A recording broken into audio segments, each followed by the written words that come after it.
இன்றைய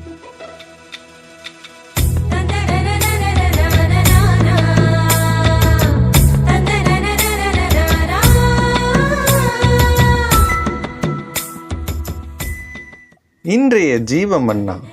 கர்த்தர் சீயோனிலிருந்து உன்னை ஆசீர்வதிப்பார். நீ ஜீவனுள்ள நாளெல்லாம் எருசலேமின் வாழ்வை காண்பாய். சங்கீதம் 128 அதிகாரம் 5 Today's living manna.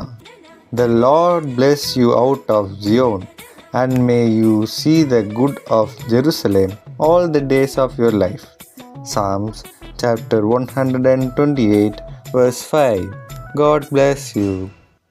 சீயோனிலிருந்து உன்னை ஆசீர்வதிப்பார் கர்த்தர், ஆசீர்வதிப்பார்.